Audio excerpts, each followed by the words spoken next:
It's so wonderful to see all of you, your beautiful faces. Hi. I know we have some other people who are probably likely going to be jumping in, but we'll just start from here and welcome.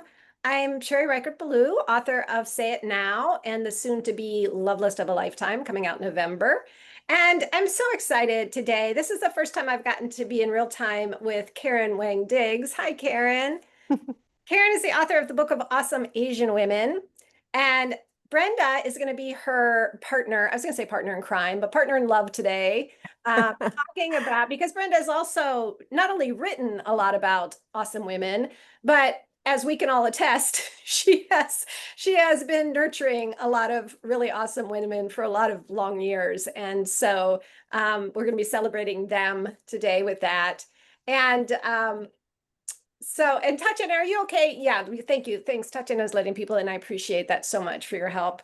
Um, One thing I just wanted to start with is you're all muted right now, but we'd love to hear from you. What we'll do is just those of you who've been here before, we'll sort of have a bit of a conversation with Karen and Brenda, and then very soon after that, just open it up to any comments or questions or thoughts you have, because we do always love to hear from all of you too. So just want to let you know that we just keep it muted right now to keep the sound clean.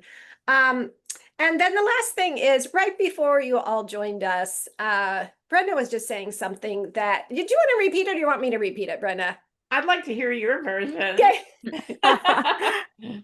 Well, I was saying, even before all of you beautiful people came on, which now I'm even more happy to see you, but even when it was just a few of us on the Zoom, I was saying I felt uplifted simply by being in this community and feeling connected, my words, to sane people. So I feel like books that save lives and all of the authors and all the people who might be attracted to these sorts of things, there's a kinship.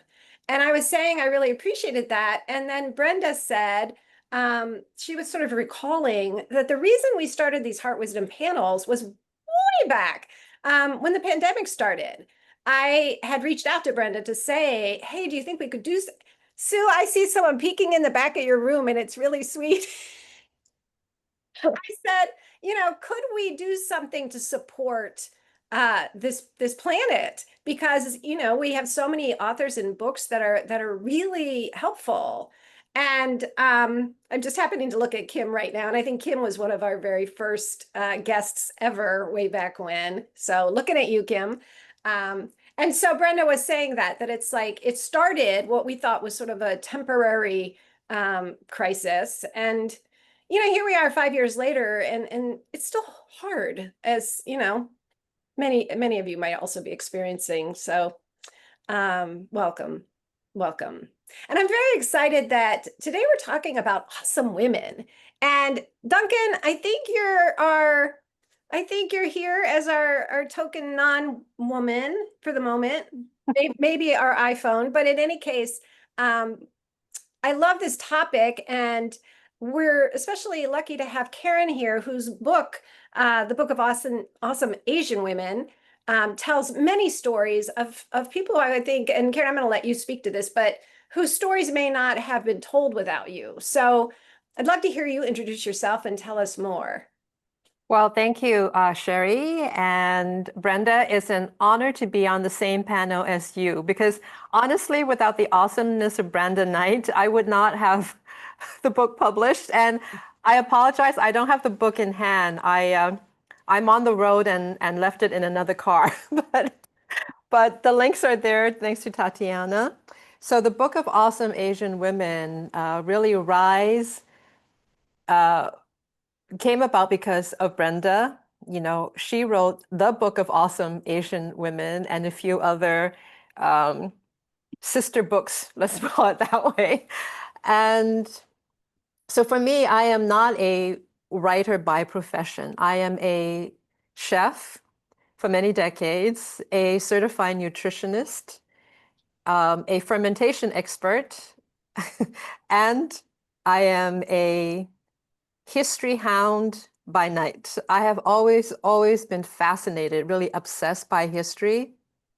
And it just sort of came together when I discovered that there were so many stories of women, and in particular Asian women, that have never ever been told. And not only in countries like China, Japan, the obvious Asian countries, but countries like Mongolia, Bangladesh, Yeah. these other Asian countries where women really have been instrumental in creating, or I should say, in nurturing the society that they're in, but have never been recognized. So when Brenda gave me the opportunity, at first I was just going to talk about dead women. but, but Brenda, being the savvy marketeer that she is, she says, no, no, no, we have to have some women who are also alive and well. So thanks to her, we crafted a very beautiful structure for the book, the table of content, that encompasses both women dead and alive from thousands of years ago and living alive and well today. And we have emperors, empresses, we have scientists, we have writers, we have artists, we have dancers. Wow. So it was a really good cohesive gathering of women in this one book. And there's, I think, 122 women Wow. in 9 chapters. So it really grew to something beyond my imagination, but thanks to Brenda. Wow, Karen, I forgot that there were that many in it. I mean, that's phenomenal. It's beautiful. Yeah. Yeah. Thank you. And I think I'm going to have Brenda. She's always got something great, not only to say about your particular book, but also, Brendan, I know that you've also written your own books about awesome women. So whatever you want to share, we'd love to hear. Yeah, well, I was thinking about what got me on this journey of like making sure that women like are recognized for their greatness and their awesomeness. And the first thing that popped into my mind is that it's originally because I'm from West Virginia, which I jokingly say, I will say it was. I don't want to say maybe it still is, but it was, when I was growing up there, like the land of low self-esteem. I Wow. mean, in truth, like women are just like sort of second class citizens. Like Mm. it's about, it's a patriarchy. It was then. I don't have any reason to say it isn't now, but it was then. And so when I moved to California and met amazing people like Duncan, who like is like always has recognized the awesomeness of women and all people's, like I think I went on a journey of like my own self-esteem and like what I could do, what I could be in the world, what I could do in the world, and like supporting other women. Then when I got a job at Canary and met like, Sue Patton Foley, author of the Woman's Book of Strength, the Woman's Book of Confidence, the Woman's Book of Courage, like and also like many books by her and others about like women and self-esteem. And so I think that I felt empowered enough to write about great women. And then the first one for me was Women of the Beat Generation because I was in grad school and like I took for fun like a modern poetry class. And when they got to the Beat Generation, it was the same guys, Allen Ginsberg, Kerouac. And I literally raised my hand in class and I said, what about the women poets? Wow. And I talk about this at the very beginning of Women of the Beat Generation. And my professor, who was Michael Krasny of KQED fame, said, well, there really weren't any. And I said, yes, there were. And I immediately named 3 that I knew of. And then later he wanted to talk to me about the class after the class because he said, you were pretty worked up about that. I said, yeah, I am. Because like, the women were just as good poets. Like they just didn't like hang out and they didn't have Allen Ginsberg as their publicist. He was a very good poet and a really even better publicist. So so then I literally wrote the book Women of the Beat Generation to prove a point. And what happened is that I kept discovering what I call great unknowns. And I see Kathy Cassidy smiling. She was at several events, and I believe she was the daughter of, an awesome like beat notable woman.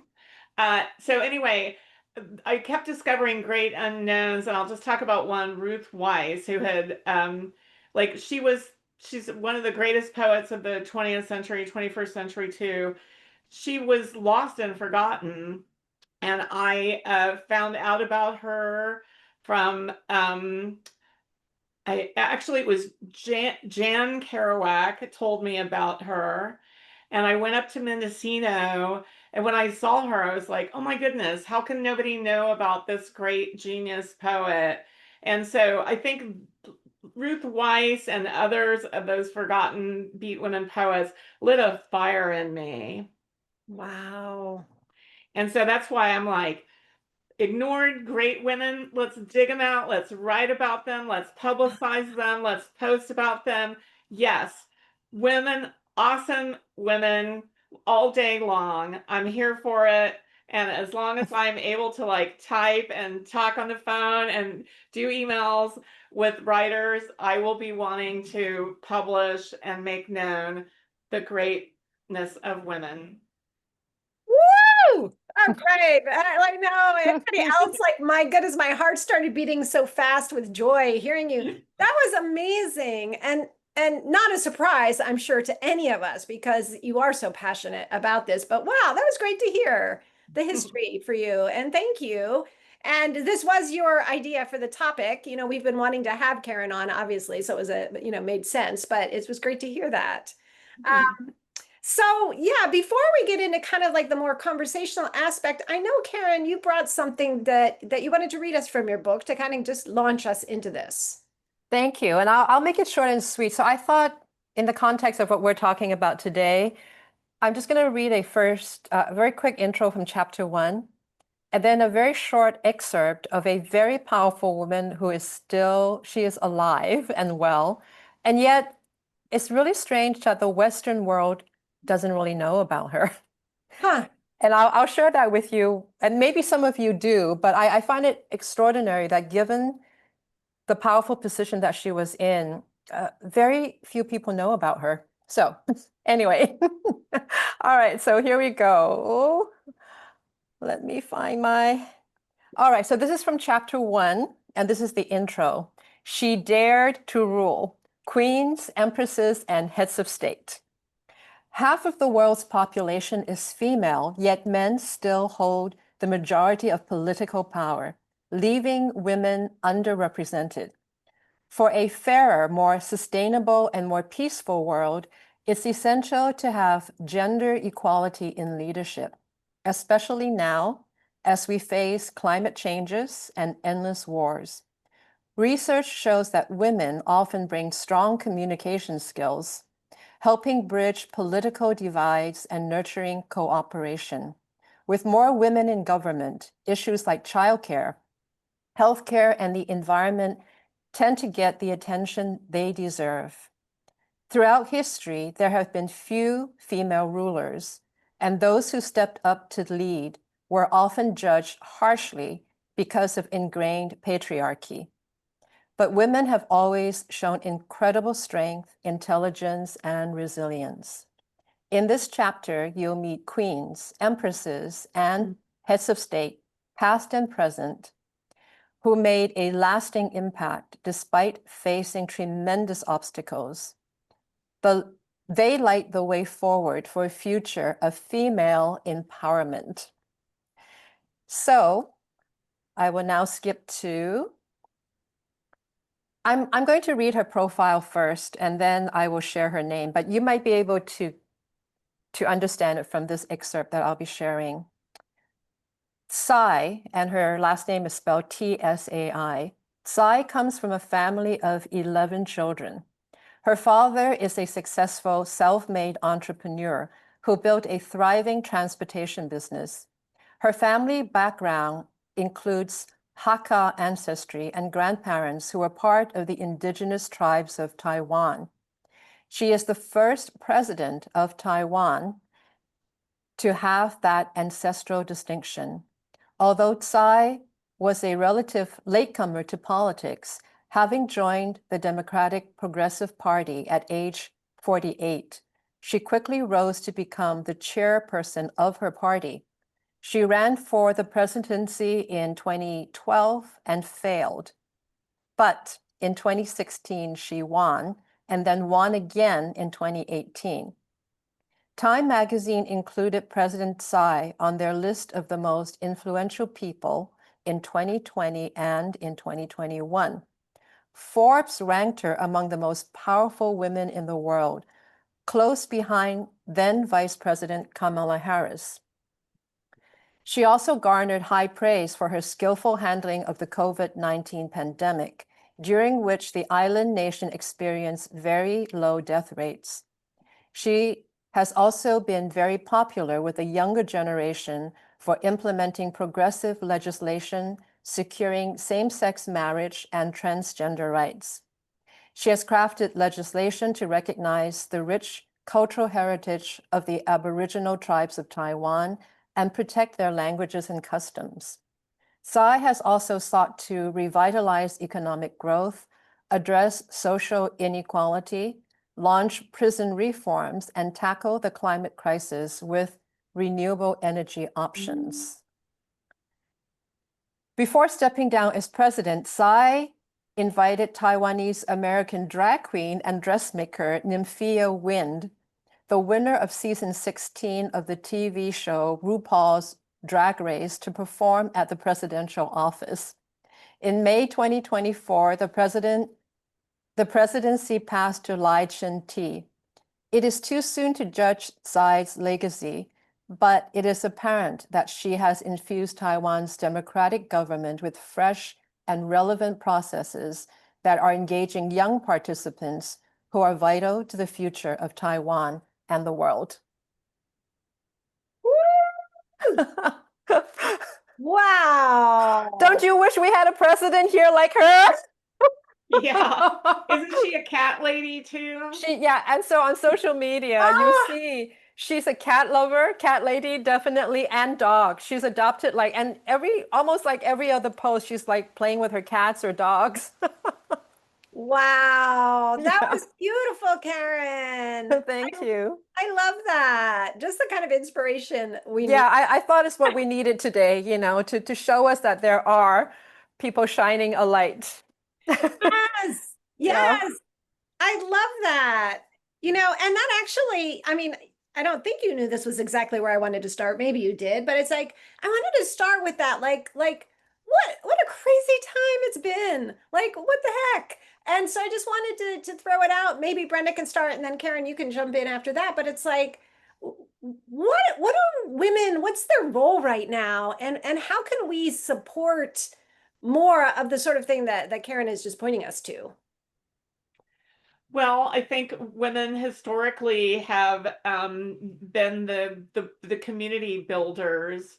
So I know that there's all the people that the loudest voices, the noisiest, most raucous voices, like they're the ones that like we hear, even though they may be the minority, but like they just make the most noise, and oftentimes women are quietly putting together the networks and the community that engenders positive change. So I would imagine while all of us, including me, like might, watch the news for a couple of minutes and then run screaming away from it, like know that like good things are happening and that the pendulum will swing another direction. This is where we are now, but together in community, women-led community, I know that like we can get past this last gasp of patriarchy. Woo! Brenda, I love it. You're in a preaching mood today, and I guess so. That I had a little extra coffee. I love it. I love it. Yeah, Karen, what do you want to add to that? I mean, yes, everything that Brenda said, and I really do believe, yes, there is obviously a misalignment of energies right now between male and female, especially in this country. So I am doing a lot of spiritual practice right now because that really helps to keep me grounded. And when I say spiritual, I don't mean religious. I just mean spiritual, right? But I do want to share with you something that I've learned through being a Buddhist practitioner now for a few decades. So in Tibetan Vajrayana Buddhism, there's the idea of the balance of the female and male. And if you ever seen rituals, have you seen the bell and the dorje? Is these two implements, right? And they represent the male and female. The bell is feminine, the dorje, which is this little thing that I can't even describe it, but this little thing, okay, that works with it. It also represents, in terms of the female, wisdom or prajna. And the other implement represents male or upaya. So upaya means skillful means, action, right? And the bell is wisdom or prajna. So I think currently in our modern state of being with AI, with all the technology, everybody wants to escape to Mars. That's kind of skillful means because incredibly we've become societies that have such technology, but we don't have the wisdom anymore. We're missing that wisdom. You know, inherently, AI is a good technology, perhaps for some cases, but then there's no wisdom, and we've torn the safety belt off AI or any of these technologies, and we need to bring that wisdom back, the prajna, you know. Prajna Paramita, the Heart Sutra, begins with prajna, is the wisdom. So I think we need a lot more wisdom. And I think women are really symbolizes wisdom and nourishing. Wow, that was so beautiful, Karen. Thank you. And thanks for bringing in some of, Thank you. some of that spirituality piece that we may not have all. I know that there was some stuff in there that I just learned a lot, and that was really helpful. And it's making me think like back to, and again, let me just remind everybody that, at any point, if you want to jump in, just there's a virtual hand at the bottom. It might be separate or it might be under React for you, but just go ahead and raise that if you want to join in. I have a bunch of questions, but we love to hear from you more. So, but to that point, like both of you again have been advocates for storytelling and sharing stories of women. Maybe, Brenda, back to you again. Like, what's a way that we can build on sharing that with? I mean, you've collected so much wisdom, and I feel like this is one of the things that we all want to do through Books That Save Lives, right? Is so how can we be better at sharing that wisdom, supporting women, and getting more of this out there? Well, of course, I'm going to immediately think like read their books, buy their books, like review them, talk about them, share them, because that books written by women are their wisdom. That's the prajna in like, paper form. But also, I have noticed that like women influencers, like, that like go ahead and dare to like become one, like, pick whether it's like, whether you want to be one on, Instagram or Substack. I'm noticing is like really a wonderful way to support creatives, women creatives. One of our own, like Marianne Rodmacher, she literally just puts her morning thoughts into her Substack, which is Courage Doesn't Always Roar, and they're so well written. Sometimes they're just a simple observation. Sometimes it's a simple interaction that she had with somebody at a coffee shop. Sometimes there's a little more edgy, but I literally save them. And Wow. then in the afternoon, I take time and I just savor it and read it and I like it and share it. And like that's literally just me, benefiting from her wisdom, her prajna. But and the great thing is that Substack, like, people sign up and they subscribe, and then there's a little bit of money that like comes in. And some women are leveraging those Substacks and like actually making good money from them. And so that's taking your wisdom, your womanly wisdom, your birthright, your thoughts, like your opinions, whatever you want to say, whatever you want to create, putting it up there on Substack and then seeing what happens with the world, and the world is responding.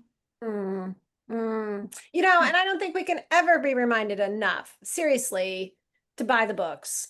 You know, Mm. I mean, it sounds so simple, but it's really important. I just went to someone's launch party, a woman poet, and who can I buy this book for? Get one for the little free library. Like, just really, because you're right. Like, this is how that wisdom gets out there. Yeah. Karen, what else did you want to add to that? Wow, yes, definitely support women writers in the many forms that are available right now. Okay. And I feel like, well, back to, uh, what we want to touch upon a little bit, the current cultural political moment. I think, as Brenda said, everything comes in a cycle. This Mm. too will pass, although for me it couldn't pass soon enough, but this too will pass.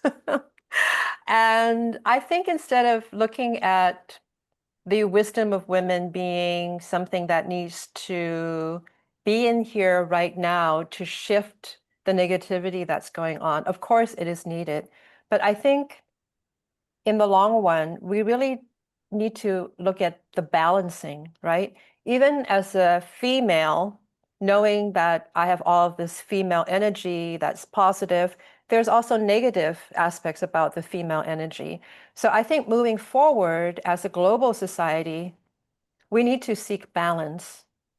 Mm. Um, because ultimately, it's only the balance that will stabilize everything instead of having these ginormous swings of one way or another, one way or another. So I think internally, we need to establish that presence of both male and female energy, take the best of it. Mm. The negativity will always come up, but I think if we mentally know that, okay, whatever negativity comes up, we stabilize it, we bring it back to balance. And I think that's what we need. Yeah. It's curious because just as you were talking, had a thought, and then Emily popped in. Hi, Emily popped in. And Emily has a podcast, Grief and Happiness. Is that right? Do I have the right name? I hope. And I was just thinking right before Emily popped in on time, which was that there's so much collective grief right now. There's so much, we don't even need to go into all of the wars and the climate change and the political divide. But I was just thinking, women are also notoriously, I hope this is okay to say, I think, like looking for the compassion and the light and the beauty. I mean, I know men do that too. I don't mean to exclude, but I think women, in particular. So I'm just curious about that, either Brenda or Karen, or if anybody else wants to jump in. Like, yeah, like how do we stay joyful in the midst of all of this, like really horrifying and terrifying things happening in the world? Hmm. Wow. You go, Karen. Um, well, without the dark, there will not be the light, I mean, I know it's trite perhaps a little bit to say that, but you're right, Sherry. We tend to seek the beautiful, and I think it's neither a male or female per se. I think as human beings, we've lost the courage to seek the beautiful. Wow. There's a lot of ugliness for sure. And I think I've noticed, it's very subtle. Sometimes when a group of people are just more drawn to things that are ugly and crude and whatnot, and if you're the only one who understands beauty, or compassion or whatever, then you have to have that courage to put that stake in the ground and say, no, I'm not going there. Thank you very much. I'm going to stand in my corner and hold it down. And it's really the courage, right? So to have that courage to say, whatever darkness is there, I am the light, Oh, right? that And yeah, and if we all just held onto our light, then the darkness will be dispelled, basically. This is Yeah. beautiful. Oftentimes, I don't do it here so much, but oftentimes when I facilitate groups, the first thing before we even start, I'll ask people, did anyone experience something beautiful? As a way to, turn our attention, train our brains. I'm just going to throw that out there. If anybody wants to post in the chat, or you could share, um, that would be great too. But I think you're right, like Karen, there's a particular type of courage necessary right now to like I just happened to catch this sunflower behind me, which we have a whole bunch of them growing out by the little free library. And I love that. I love that we offer, these free books and that they're surrounded by flowers. Like it's a spot where I like to think that, the neighborhood, it makes them pause and smile.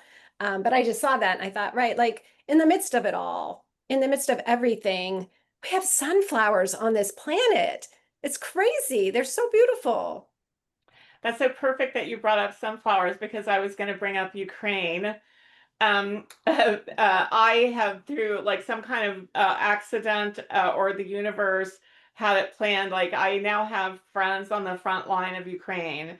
Started with me just as being supportive, like on social media. And now it's like real relationships, daily interactions. And I learned a word that I will try to teach you guys. It's nezlamna, nezlamna, and it means unbreakable spirit. Because I was trying to, I say things like, I know it's rough there, but like what you're doing is amazing. Like you're fighting for freedom and democracy, and like, I just try to be supportive as any way I can. And I said so I said, I used up all my words and I said, there's some word that is, maybe it's Ukrainian only, and I don't know it yet. And one of my main friends came back and said, it's nezlamna. It's our unbreakable spirit. Be unbreakable. Yeah.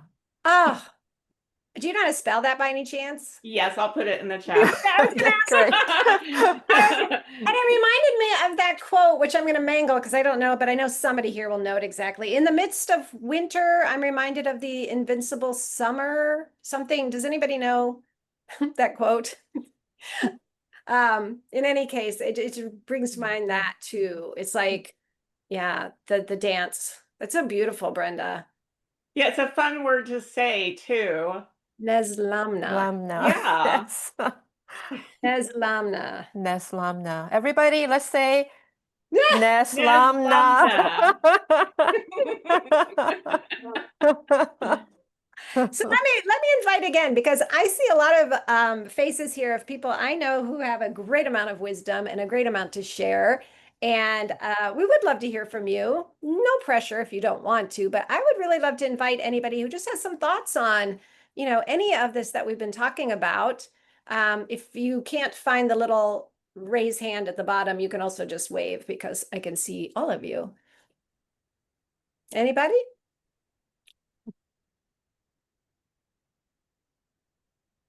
I said I wasn't going to pressure anybody, but Sue, I'm just looking at you. And you know that I always do this to you because, and tell me, just say, leave me alone if you don't want to talk, but you always bring the beautiful compassion side into these conversations and self-care. And just curious, is anything coming up for you? Yes. Um, Today's a hard day here. And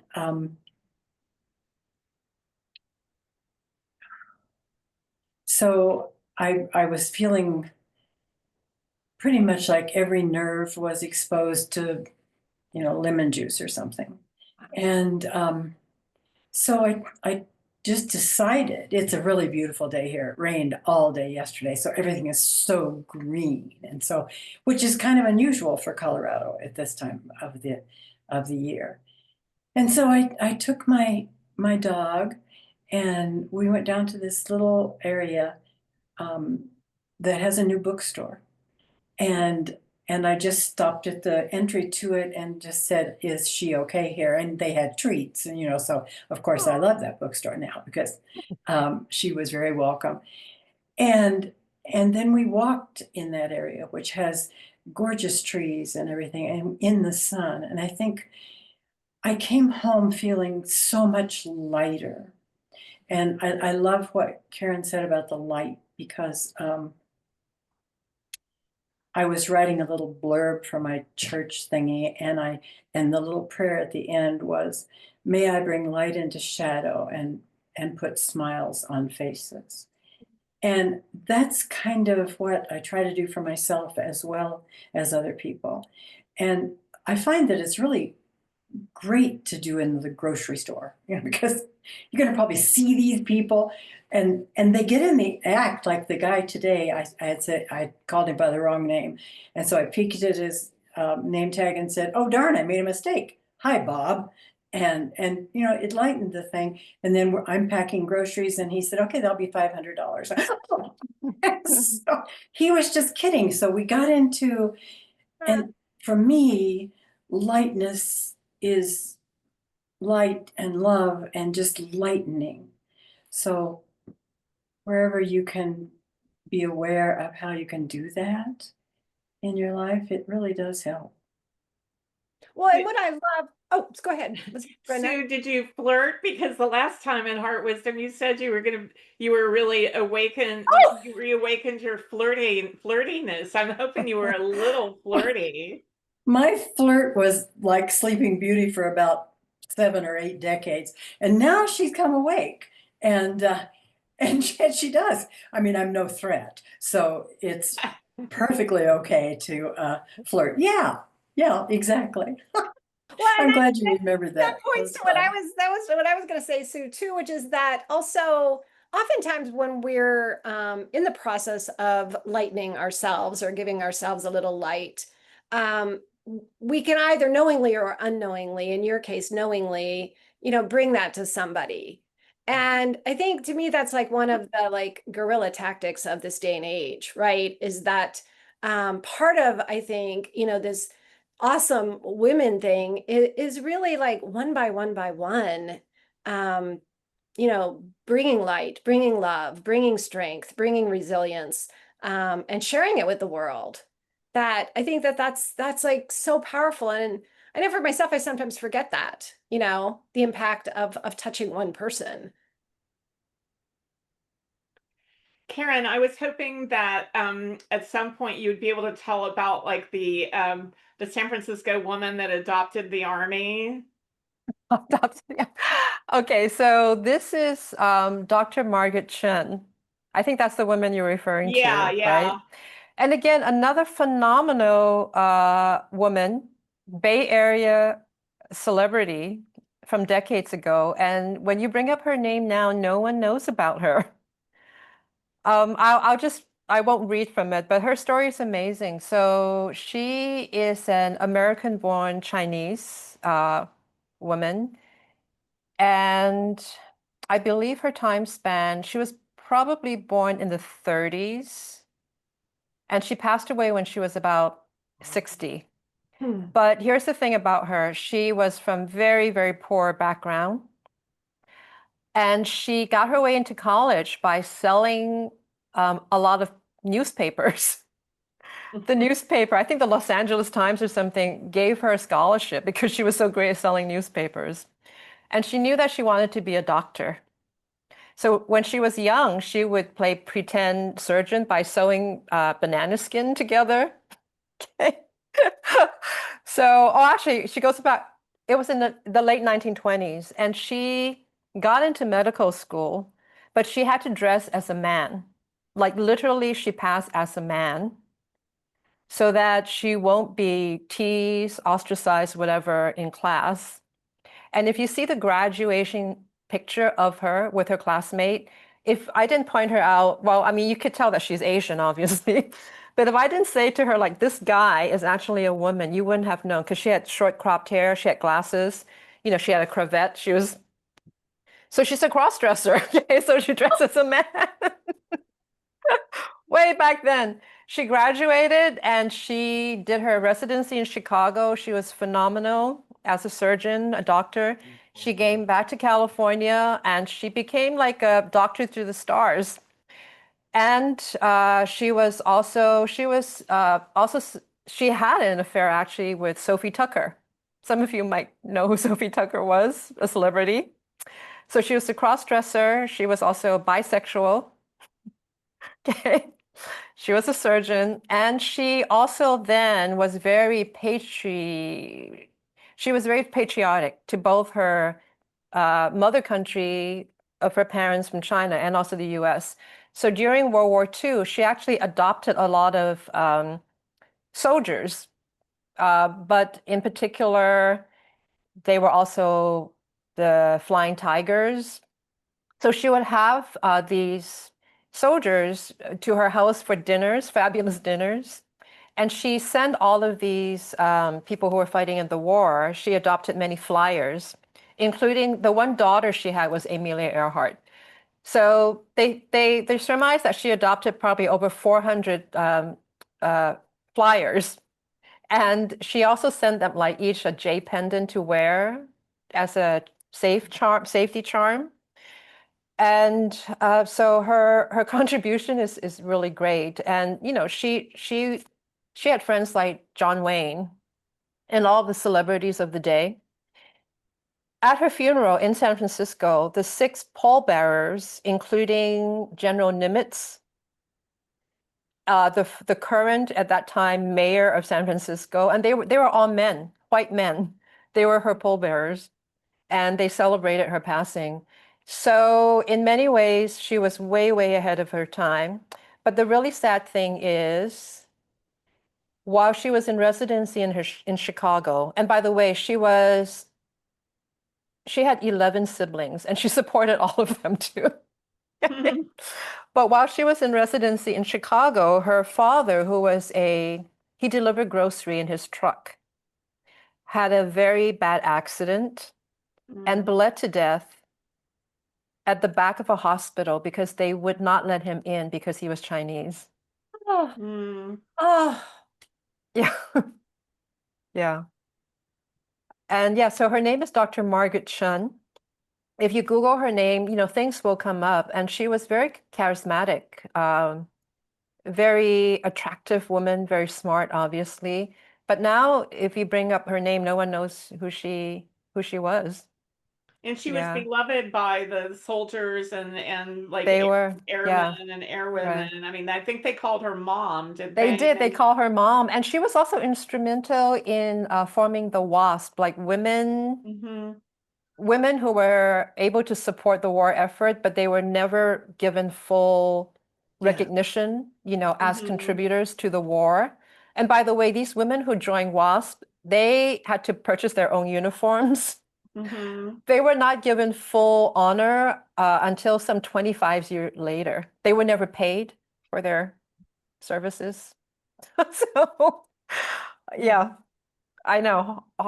Horrifying when we think about it, but you know, that's what went on and in some ways still going on. So be the light.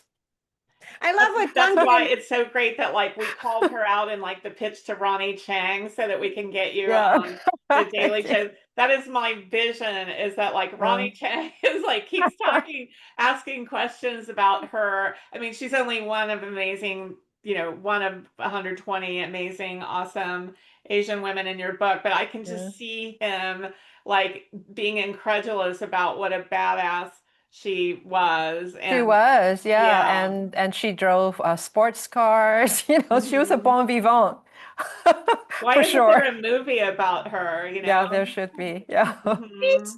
and you guys, I love what Duncan posted. Thank you, Duncan. You know, no, although no one may know her now, your book ensures that she will be uplifted in history. And of Yeah. course, the movie that will come from Thank that you. too. Thank you, So, Duncan. yeah, I love that. Brenda, I know you've written about a lot of amazing women. Is anybody in particular jumping out for you that you kind of just want to bring her name into the circle and honor? Well, I know I already mentioned Ruth Weiss. I mean, she's one for the ages. You know, I'm sort of blanking out on you, which is rare. So maybe I'll just keep talking about Ruth Weiss. Yeah. So, like, Ruth, at the time well, actually, she lived, I think, for the last 20 years in Mendocino, in what I thought of as like a little hobbit house. It was like a little poet house that she and her artist husband had built, even though she was, you know, bisexual and like nobody thought anything about it. Like the Beats were pretty advanced in that way. And but like she was a Holocaust survivor. She and her mother and father were literally on the last train that got out and before like the crackdown and like the ghettos and like everything. And so luckily they were able to come to America. Her parents were intellectuals. Her dad was like a notable scholar and professor. But when they came to America, I think this was also in like the also in the late 30s, like they had to get jobs in factories, because like they're, them being scholars like in Europe didn't matter when they came to America, like, penniless refugees. So they had to just work, I think, in shoe factories is where they got their jobs. And but like they but Ruth Weiss was just such her own kind of genius that even though like they were really poor and they didn't speak the language at the beginning, like even as a teenager, like she was like, well, I'm just going to go ahead and live my best Ruth Weiss life. And so she, I think 15, cut her hair really short in some kind of like pixie and dyed it green, and then like went on the road hitchhiking to like see where her destiny was. She went to New Orleans, like she loved it there. But she felt like maybe this isn't my ultimate home. Then she went to Chicago and she loved that and made the poetry scene there. But she still hadn't found her right place until she got to San Francisco. Woo. And then she was like, oh yeah, this is my place. But one little story that's like a real shocker in Women of the Beat generation is that, she wasn't just, even though she was like a poetic genius and like really cute girl with pink, green and pink hair, like it wasn't like she was necessarily embraced by the poetry community. And so Allen Ginsberg like felt competitive with her, and actually like one time he pushed her down the stairs because like he didn't want her to read. Oh And my like God. I know. It's true. I mean, like it's absolutely true that happened. So there's patriarchy, patriarchal poets too, but nothing could stop her. I guess Ruth Weiss had Neslamna, and she was unbreakable. And so like, she went on to like self-publish. She published zines. And towards the end of her life, there was a documentary film about her, Ruth Weiss Beat Goddess. And I just realized like she was one of the most singular, unique, unicorn beings that like ever, drew a breath of air like on this planet. And I got the honor to meet her and be friends with her and celebrate her and write about her. So, when you next get a chance and you feel like you just need a little dose of poetry to brighten your day, read a Ruth Weiss poet. It will it will completely cleanse you and renew you. Oh, Brenda, that was beautiful. I'm glad that you decided to tell us more about her. That was really lovely. Thank you. I mean, Ruth Weiss, like incredible badass. So I'm gonna ask, and I know it's been a little bit of a quiet group, and that's fine. Again, I always feel like we don't want to pressure anybody. It's fine to just come and listen. But personally, I thought it would be really fun to maybe go around and just see if each of you wanted to offer just the name and maybe a detail or two about a woman who has inspired you. And the way that I'm going to do it, and you can say no, like if I'm just going to go and unmute you one by one. And just tell me if you don't want to do it, and that's fine, or if you want to post in the chat instead, or whatever. But Tatiana, I'm looking at you because you're sitting right next to me. And I also would love to hear, as someone on the younger side of things. Yeah, that's a great question. Thank you for choosing me. I think for me specifically, I've had trouble finding positive female role models in my life, so I appreciate things like this and any type of event where I feel like I can gather with women of all generations and ages and ethnicities and backgrounds and all of that and gain further insight. But I would say right now, something that is always inspiring to me, is seeing the women in places like Ukraine and places like Gaza, seeing Palestinian women fight for their children, especially. That is something that I feel very passionate about, and seeing the efforts that they make to share their stories so that their children can be safe and fed. That for me is the most important, and it's something I try to dedicate a lot of my free time to, is spreading their message and spreading their donation links and all of that, because I think it is they're doing so much to try and save their families, and I think the least we can do is amplify their voices. That was beautiful. Thank you. Thanks. Oh, I'm so glad. I'm so glad you were willing to share with us, Tatiana. Thank you. Mhm. And also thank you for everything you do for Books That Save Lives. Thank Uh, you for being our lovely authors. uh, hey, Kim, you're next on my screen.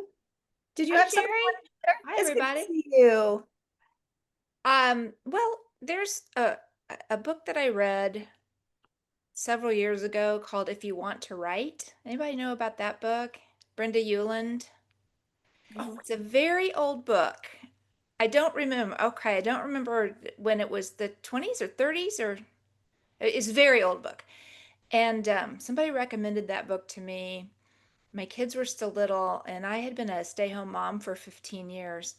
And that's what I wanted to do, and I loved being a stay-home mom, but I also felt a little frustrated, like there was just so much more I could do in life. And so, but a really good friend said to me at the time, you can do everything, you just can't do everything at one time. So do what you're doing really well, and then you'll move out of this stage of life into your, and she was right. But that book by Brenda Euland, if you're a writer and you haven't read it, it's really good. There was a line in there about something about uh, for women, do you want to write and be creative and express yourself, or do you want to place doilies? Something like that. And it was really kind of a sign of the times. But as a stay-home mom who put a home cooked meal on the table every night at 6:30 and volunteered for school and like did all that stuff, I remember when I read that I cried. I'm gonna cry now. And I was like, I love these babies, but I'm just real tired of placing doilies. So, yeah, wow. so that's a good one if you haven't read it. Kim, thank you. That was beautiful. That was beautiful. Thank you. JJ, how about you? Anybody coming to mind? Oh, wow. Well, this was, but I was writing down like a ton of people. And there was a whole group because I'm a cartoonist. That's part of what I do, like this. And way back in the 80s, I was almost at my pinnacle of cartooning. Back then, it was different. You could send things and get an answer. And I was published in a number of publications, but the number of female cartoonists was pathetically low. Fast forward to 2025, it's pathetically low. Uh, these are just the ones that popped into my mind that probably no one has ever heard of. Linda Barry, maybe, because she was Matt Groening's friend, and Matt Groening is, of course, The Simpsons. And Linda Barry has a different style, but she's gone on to do bestsellers, but a lot of people don't know her work. Claire Bretéché, Roz Chast is the darling of the New Yorker and has become very famous. But my feeling is that these different publications or pieces of media pick one person, one woman, and then that's it. Tick that box, we're done. And so Lynn Johnston, Nicole Hollander, some of those you've possibly heard of. I don't get a print newspaper anymore, but recently I opened one and I'll look, it was a Sunday something or other, and I opened to the comic page. There's nobody.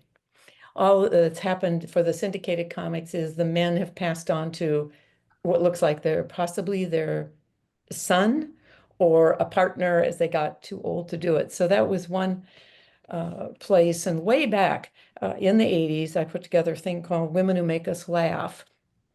And it never really saw the light of day, but it was women comics and so on. And you had to really search to find them. And it's a different brand of comedy. And one of the sad things I'm seeing now is the women comics to make it are assimilating some of the negative, angry approaches that men have used, and they can swear, blue streak and all this, and it means exposing, saying terrible things about women, and that doesn't, it's not funny. And so it's sort of sad, and I don't watch it, but so I haven't studied it recently, but that's it. And quickly, I'm going to switch to Savannah, where I live, which is, of course, where the Civil War ended, with Sherman hanging out here, and we made a deal. But the town is, strangely, about 8 women kind of took over and really saved the town. And what you see is now coming to the fore, a lot of, I was thinking about you, Karen, mentioning all these people no one's ever heard of. And so these are women who negotiated treaties, who were very wealthy when women couldn't own anything. And they ran for office. They started the first schools, the first Black schools, and so on. And so, but the biggie is Julia Gordon Low, who started the Girl Scouts. If you don't recognize the name, and this place is Girl Scout heaven. And I thought, just without going into any detail, she is not just kind of a rich person who did a fluffy thing. And they did cross-dress to get into Boy Scouts. That was the only option you had. So kind of let it go at that, but there's a bunch of Thank stuff you. happening, exciting. Thank you, JJ. I love this, you guys. This is great. I'm realizing that we may run out of time before we hit 2:30. I'm going to stay a little later. And or if there's anybody who has to leave that really wants to share before you go, let me know. Otherwise, I'll just keep going around. I'm just going on my screen, so it's easy for me. But I'm happy to stay. I love this. Kathy, I don't know if you want to or if you can unmute. I don't have much time, but Okay. there's so many women that have inspired me. Some not necessarily writers. Thinking of one who just goes with her heart, and she has helped the people in Peru who had, when she and her husband discovered them, they only ate essentially potatoes. And it was absolutely no medical care, high infant mortality rate, the Chetwa people. And she and her husband started a foundation called Heart Walk Foundation. And they would go there and every year help these people learn how to plant and grow crops. And they raised funds. We helped them with some of their fundraisers, and they raised funds. And so now these people have medical facilities and schools. They had no schools for their kids. And this couple just was so inspiring to me. And they helped these people for years, decades. And then they were very much explorers, and they would explore all the different countries around the world and become involved with their cultures. And now this couple has moved to Portugal because they're unhappy with what's happening in the US, and now they're residents of Portugal. Wow. So they're quite Wow. and they're helping there. They have an organization called, I think, Living and Dying Well, Wow. to help the seniors there with assisted living and that kind of thing, which is it's pretty rare in Portugal. So anyway, they're very inspiring. Thank you so much. I know, I love that. Thank you for sharing them. I love how everybody's sharing such like really unique and specific, awesome women. So thank you. And again, I realize some people may need to hop off. I'm going to stay because I just love this and I'm really wanting to hear from anyone who wants to share. Sue, you are next. I don't know if you wanted to jump in again. You should be able to unmute if you do. Yeah, the only, I have had the blessing of having a lot of women that I really, really admire. One of them was Elizabeth Kubler-Ross. I worked with her for a little while, and she was a person who, when it wasn't overwhelmingly accepted, was her own person. Now that person was tough to be with some of the time, but I watched her. She showed me how you can just change. I had taken her to San Francisco actually, and we'd stopped at a hospital, and she was just bitching about something. I can't remember what it was. And she opened the door to the hospital room with the person who had the person in it that we were going to see, and she changed completely. It was like an angelic being came into her or something, and so she was really impactful to me. She made me uncomfortable, but I was working with hospice and so forth at the time, and I'm absolutely convinced that without Elizabeth, we wouldn't have the consciousness that we have Yeah. now around death and dying. Yeah. So she was fabulous and annoying. Sue, I love that. I love that. Thank you. Yeah, what a beautiful person to bring into the room, too. I love that. Is it Jeanette? I'm sorry that I don't know. No, it's Janae. Janae, I apologize. Okay, sorry. It's so good to see you. Welcome Good to back. see you. Thank you. Happy to be here.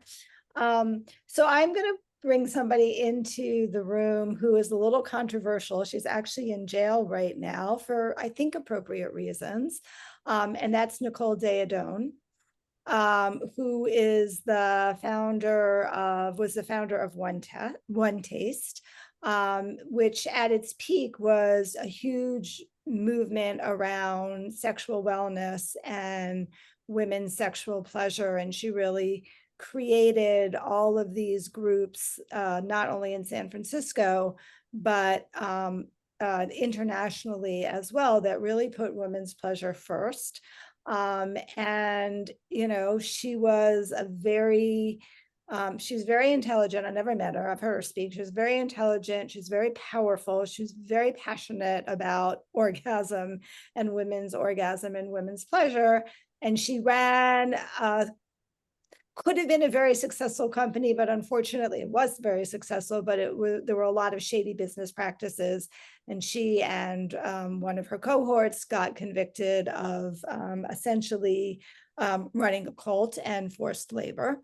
So the business practices were very shady, but the passion, the fact that they really helped, you know, fund and focus on women's sexual health and research around orgasm was absolutely really altered the whole the field of sexuality and women's pleasure and sexual wellness. So that's who I'm bringing into the field. Wow, thank you. Thank you. Again, I just love the whole variety of all of this.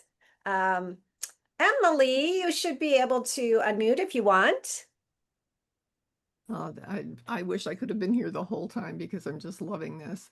I thought of two people off the top of my head that I heard speak, and being in their presence and listening to what they had to say influenced my writing career drastically, as like role models of really interesting people. And that was Maya Angelou and Doris Kearns Goodwin. And the kinds of things, I can't read anything by Maya Angelou without hearing her voice. She's got an amazing voice, but I hear her words come through her voice when I read. She's that powerful. And Doris Kearns Goodwin is so detail oriented, and you learn so much about so much that you didn't know that I just love reading her books. But I also thought of someone who's a dear friend of mine who I imagine most people in the world don't know who she is, but she's done amazing things in the world. And she has faced so much discrimination. People just really, really have a problem with her because she's a strong Black woman who says that what her truth is. And she just does really great things. And she has gone, one of the things that she does is international conflict resolution, and she's been to Russia twice, helping them out of a bind thing that they had gotten themselves into. She went to Malawi on a grant to teach international conflict resolution to the university there. And the university ended up having a riot and shooting right when the term was supposed to start. So they shut it down for that term that she came over to teach. So, but they asked her to help them resolve the conflict while Yeah. she was there, and she did that, and she's just been amazing. She's probably the strongest person I've ever met as far as standing up to her convictions and doing the right things for the right reasons. And she's just amazing. And there's so many women out there that nobody's I ever heard know. of that do magnificent, exciting things that I think it would be cool to write more on these women and get their stories out there, because there's tons of stuff on men, but the women are amazing. I know. Thank you, Emily. Thank you. And I'm so glad you could join us for the second half. Yeah, thank you. Lindsay, how about you? I would say right now, a woman that inspires me is Kamala Harris. Um, I think what she did was amazing with the short amount of time that she had to run her campaign, and it just showed how powerful a woman could be. Yeah. Yeah.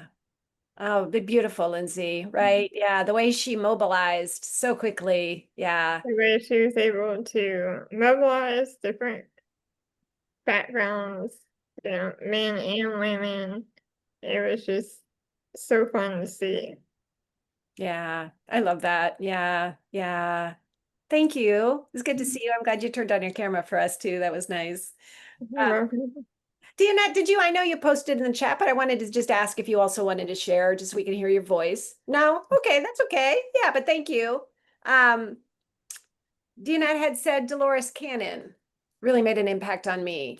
Thank you for that. Yeah. And Tatiana's been amazing. Tatiana, I love you so much. She's been, if you haven't looked at the looked at the chat, she's like magically putting up bios on all of these people, which has just been beautiful. Thanks, Tatiana.